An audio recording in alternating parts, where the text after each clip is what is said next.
This is in response to the Blasphemy challenge. I want to point out that the opportunity to commit the unpardonable sin is widely recognized by people who have studied the Bible to have expired. There's no opportunity now. It was only available while Jesus was on the earth. So denying things in this way to separate yourself from those who are believers only shows that you just don't understand what it is you're denying. So you might want to look a little further into that. If you would like some direct evidence in that, in the Bible, in 1 John 1:9, it says, if we confess our sins, He is faithful and just to forgive us our sins and to cleanse us from all unrighteousness. All would include this denying thing that you're talking about. So, while I'm on that subject, it might be worthwhile to point out that there is no sin. There is nothing that you can do that Jesus cannot forgive you for. So, keep that in mind. Going a little further on that point, I want to say that it's my belief that people who cling to intellectual objections and they want to split hairs about all this stuff that, oh, I don't believe because of this tiny detail here seems to be wrong or whatever. And I've talked to many of those and people who commented on my videos. But my belief is that the bottom line is, if you want to believe, you're going to find it easy to believe because there's plenty to believe in.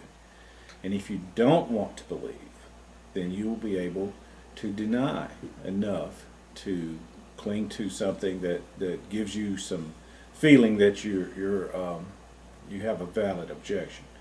And the bottom line on that is, if you want to believe, you're going to believe. If you don't, you won't.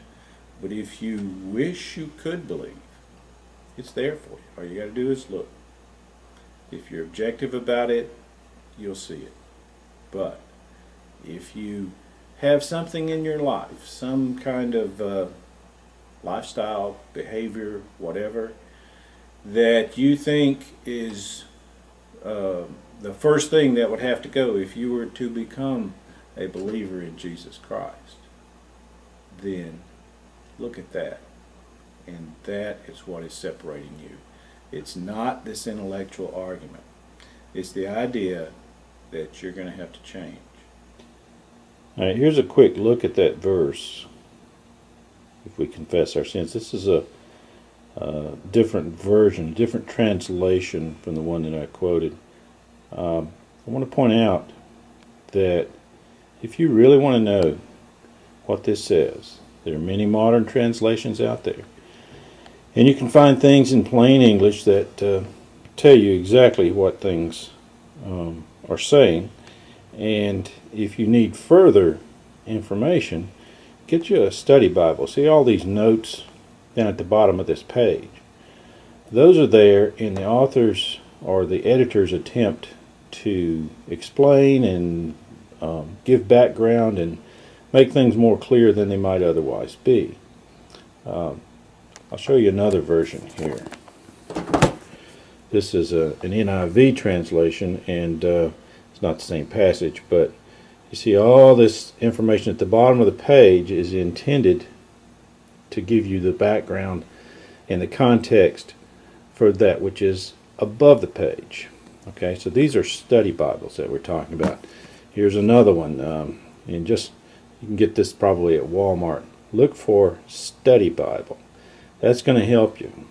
And this particular one is kind of interesting.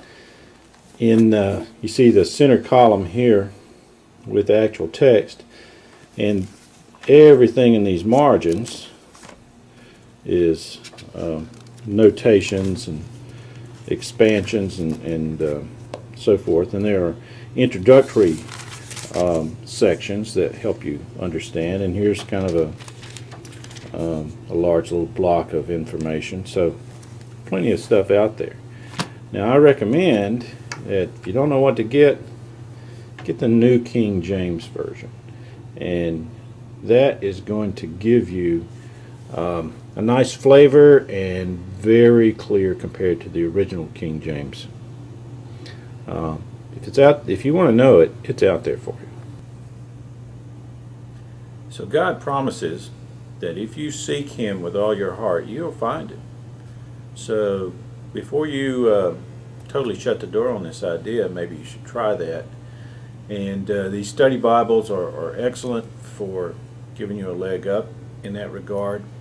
You just find one that's easy for you to purchase and handle. You can find numerous translations online, and that New King James is the one that comes to mind as being the most helpful or palatable, I should say, for someone to just start out reading. And at least that's my opinion on it. There are others that are even more so, but I rather like the flavor of that one. I think it's important to consider that if you want to avoid believing, you can find something to cling to that will give you some little hope of not believing, and that's sufficient. And I've seen many folks who would go to exceptional lengths of splitting hairs and trying to explain away things with regard to some comments and discussions I've had in my other videos. And it's telling me that it's very important for them to avoid having to change something in their life. And whatever that might be, maybe it's a big deal, maybe it's not even a problem. But you know, I think that is the root of the issue, and not a lack of evidence that would satisfy the intellectual mind. Now I also want to slip in a plug here for a book.